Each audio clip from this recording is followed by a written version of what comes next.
The mad ferryman was shunned by the whole village. His actions left everyone ashamed. There are golden afternoons that seem to be squeezed from the last drops of sunlight in the day. That afternoon, the river was unusually gentle.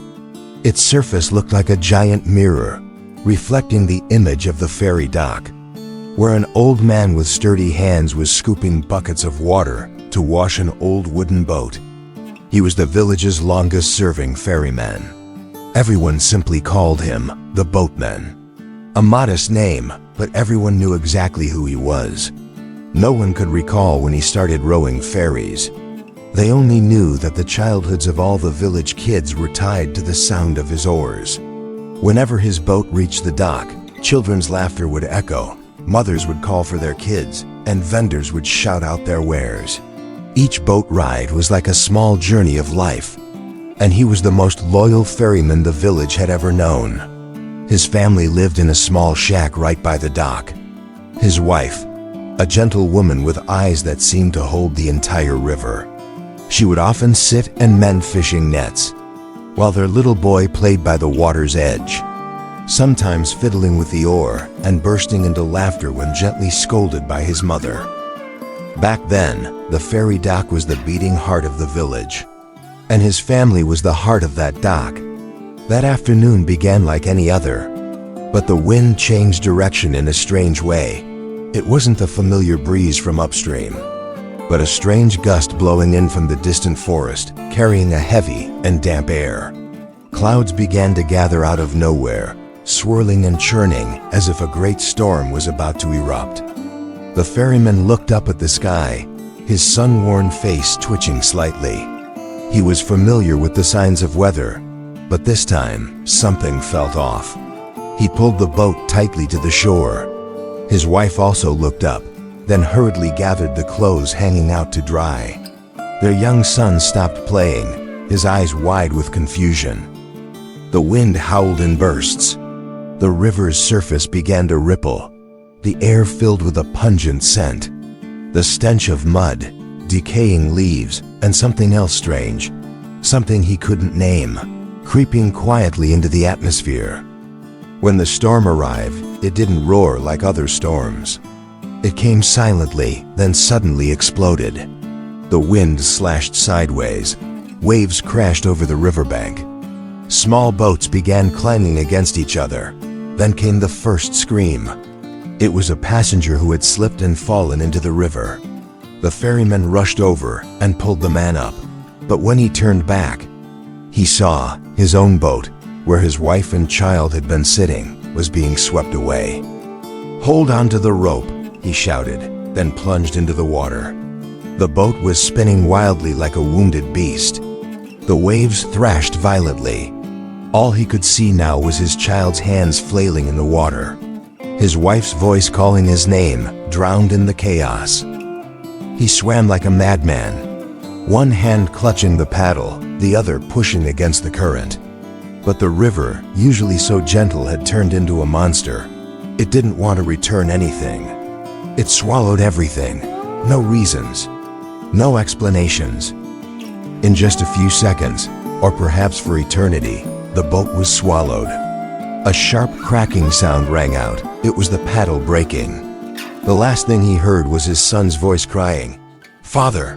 Then silence. Water filled his mouth. His eyes stung. But he kept thrashing, reaching, diving deeper.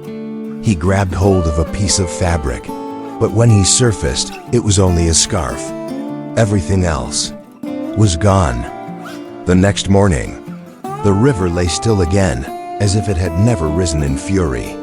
The sun rose, revealing every patch of mud clinging to his skin. The ferryman sat at the water's edge, both hands empty. No one came to comfort him. No one knew what to say, because the death was too sudden, too senseless. From that day on, he never spoke another word. People said he survived, but in truth, only his body had survived. The man who once laughed out loud, who once told jokes to the children, who once rode as if he were dancing, was gone. What remained inside him was silence. a silence heavier than the roar of any storm.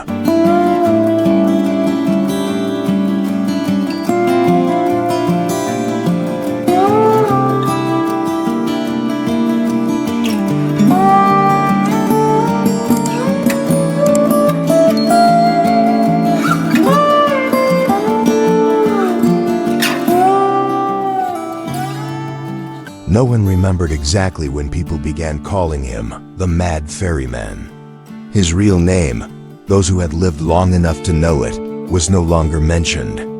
In the memories of the children who grew up by the river, he was nothing more than a strange figure, a mute old man scrubbing his decaying boat each day, sitting motionless for hours at the misty dock, waiting for something no one could name. The adults, of course, had more to say. Each had their own version of the story. Some said he was once the finest ferryman in the region, but after a tragic accident that drowned his entire family, he went mad and never spoke again.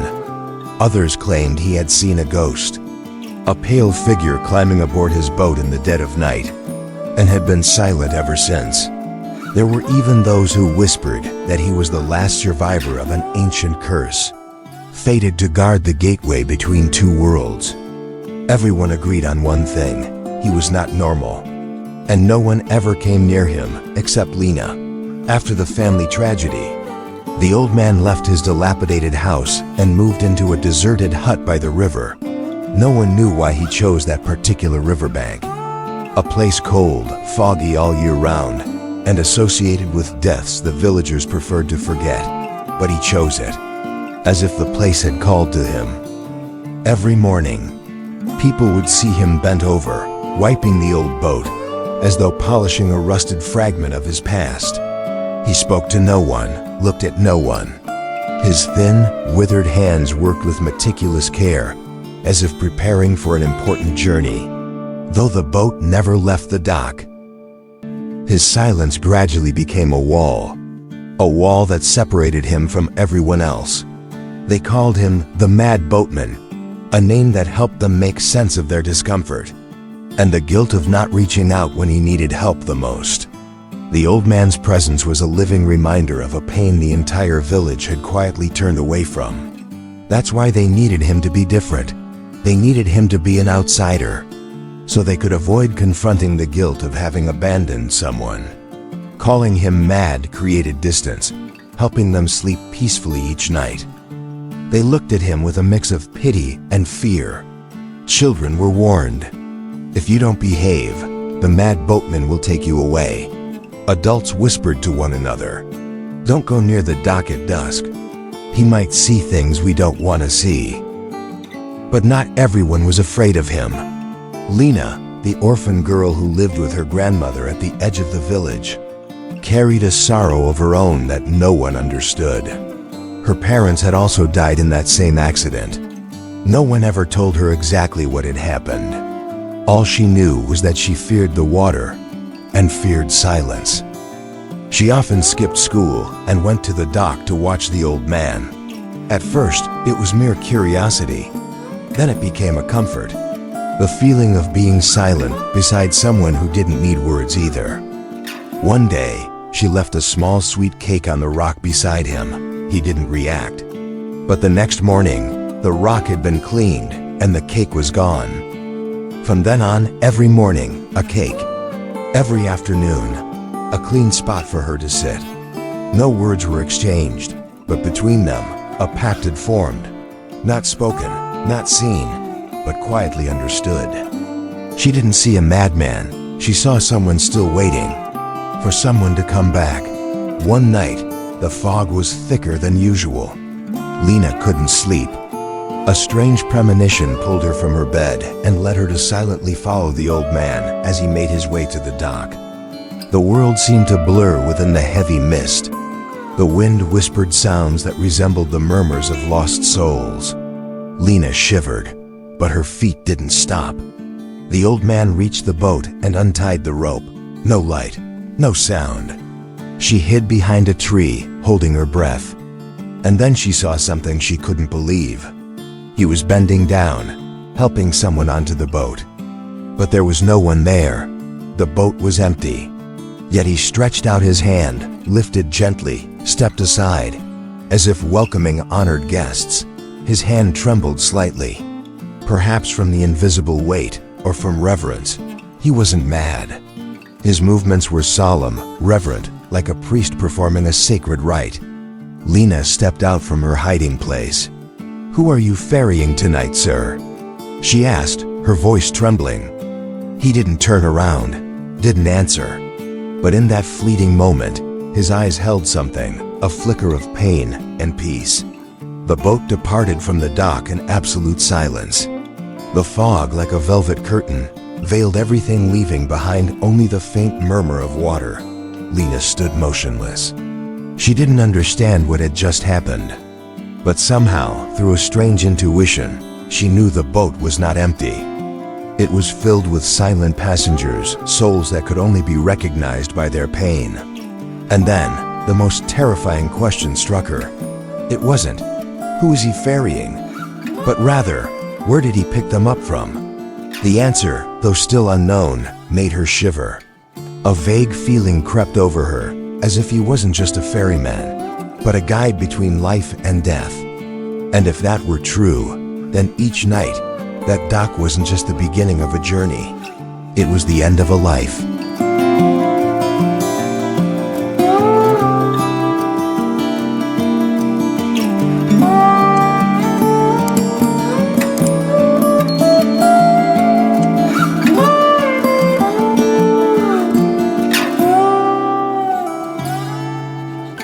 It rained that morning, not a heavy downpour. Just a soft drizzle, like mist, enough to dampen the earth. Enough to make the footprints from the night before stand out more clearly. Footprints that led toward the water's edge, but never came back. The villagers stood frozen, like statues. No one said a word. No one moved forward. An entire generation. Those who had witnessed the crazy old ferryman rowing his boat across the river for years, now all bowed their heads in unison. The mad ferryman was dead. They found his body at the riverside watchpost, the place he often sat late at night. His eyes were still open. His hand still clenched the oar, as if guarding something sacred. There were no signs of struggle, no wounds, no resistance, only silence. As if he had chosen that death, quietly, right where he belonged, to close a story the village had never dared to open. He was the last watchman, an elder murmured. But he wasn't guarding the village, someone else whispered. He was guarding the souls beneath the river. When the police arrived, they left behind a few questions, a few shaken heads, then walked away as if there was nothing worth investigating. Just an old man, died alone, on a wooden bench, beside the old river. That was all. But the footprints told another story. Clear as day on the sandy bank. A line of small footprints, seemingly those of a young woman, leading toward the ferry dock, then vanishing. Next to them were larger prints, firm, steady, those of a man. Two paths walking side by side, then becoming one, then disappearing where the current begins to churn. Some called it coincidence. Some said it was evidence. But most remained silent, because when faced with things we cannot understand, silence is often the only thing we know how to offer. That afternoon, a group of villagers made their way to the riverside. It started with a few curious onlookers, then came the teenagers, then the elders, the children, like an invisible procession, a pilgrimage against the current of time. They walked along the sandy stretch where the old man had once shaped little mounds of earth. Those strange humps, covered in moss, once dismissed as the ramblings of a madman, now stood like silent accusations, each grave a question mark. They began to dig, cautiously, as if afraid to face the very thing they had ignored for years. And then the soil slowly peeled away. It smelled of dampness and earth, musty, but not rotten. Skeletons wrapped in cloth. One with a dried flower still resting between the teeth. Another had a broken necklace wrapped gently around the wrist, like a marker. Not a wild graveyard, but a hidden cemetery. a secret garden of kindness. Lena was the first to cry. She dropped to her knees beside one of the mounds, trembling. "This one. This is my mother," she whispered. No one asked how she knew.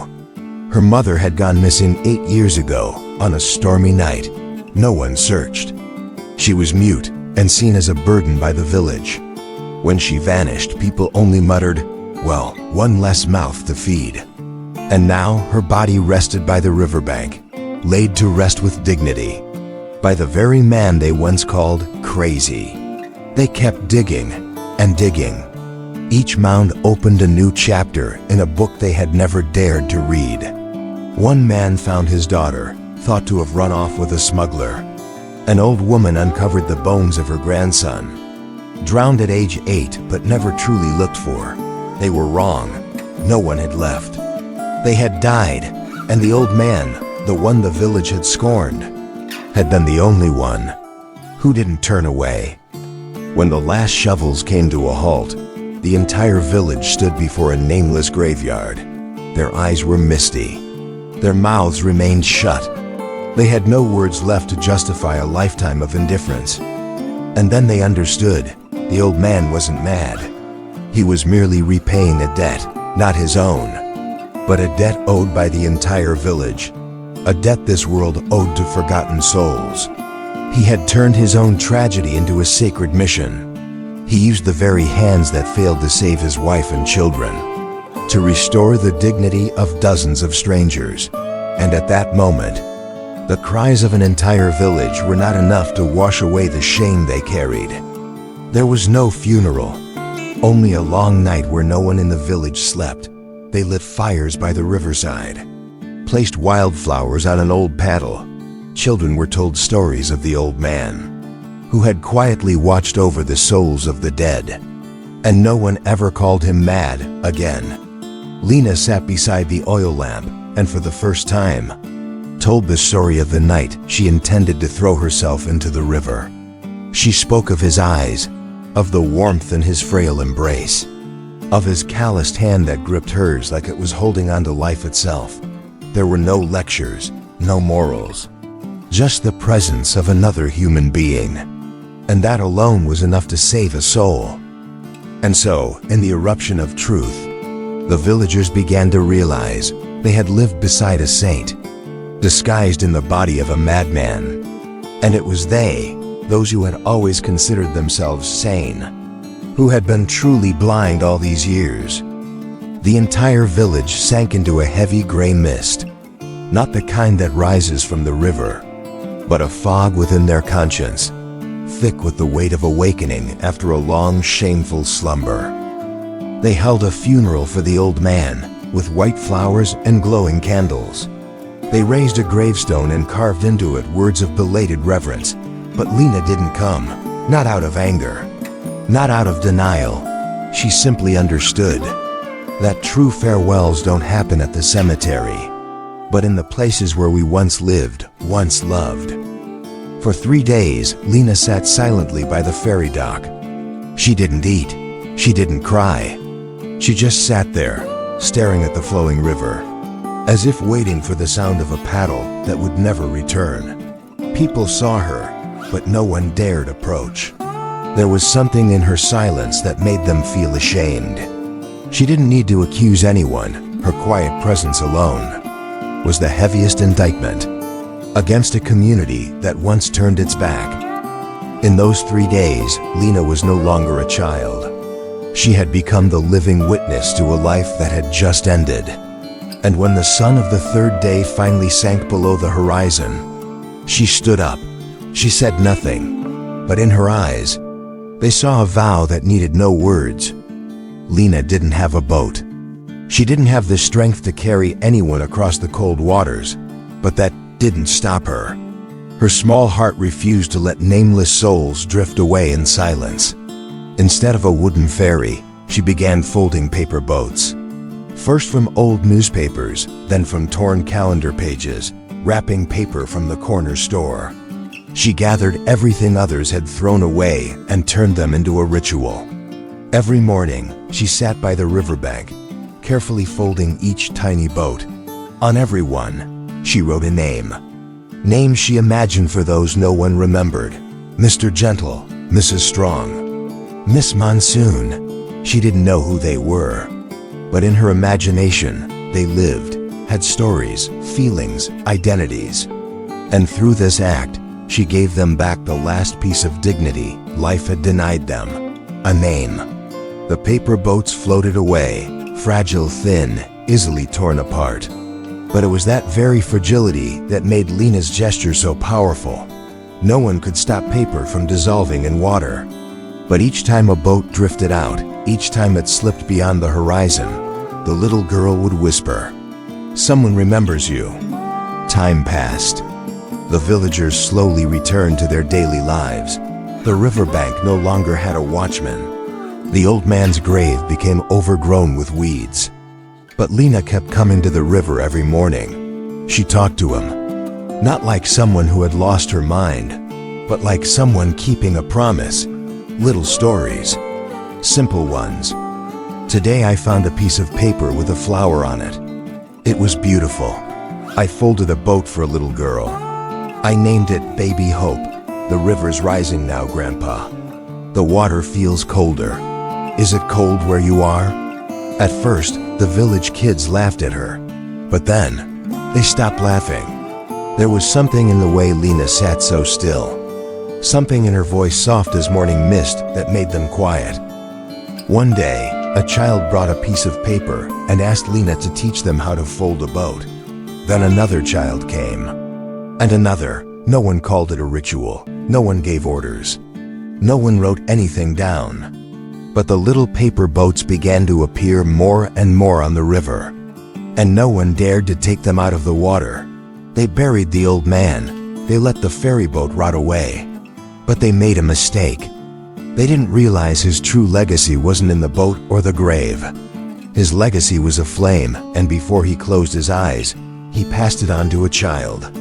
You can extinguish a wildfire, but you can't snuff out a single candle held in trembling little hands, protected from the storm. Lena couldn't change the world.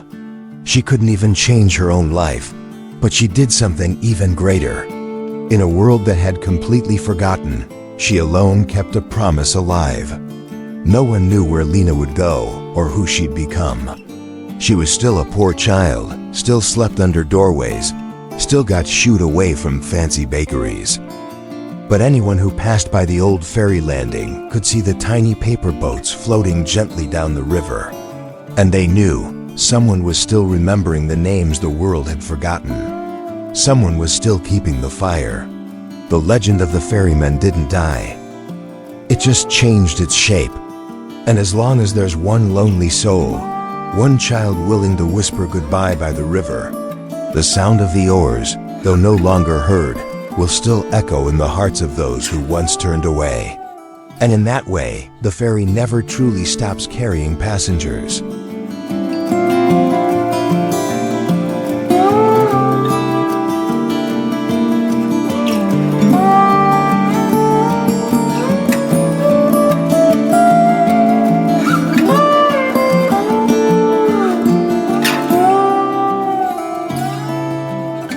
Some stories don't need loud drama or shocking twists. They drift by quietly, like a silent river. But once they pass through you, they leave an ache in your heart. The story you just heard wasn't just a glimpse of fate. It was a mirror reflecting the things we often forget. A sad look no one notices. A sigh no one listens to. A person who walks through our lives. And we never once asked, "Are you okay?" In today's fast-paced world, where everything rushes forward, sometimes the kindest thing you can do is to truly see someone with your heart. This story reminds us, kindness doesn't need applause, it just needs not to be forgotten. Empathy doesn't have to be grand, it just has to come at the right moment. And sometimes, a small gesture, a simple check-in, can be the miracle that saves someone from despair. If you ever feel invisible, lost, or like you're not enough, remember this. It's not because the world doesn't need you. Maybe the world just hasn't yet learned how to truly see you. So be the first to really see someone. Be the one who's kind, especially when everyone else is too tired to be. Because a sincere heart is never out of place on the journey of being human. Thank you for listening to today's story. If something in it touched you, please subscribe my channel, leave a comment, share your thoughts, or simply send this video to someone who might need a little gentle light in the middle of life's storms. See you in the next video.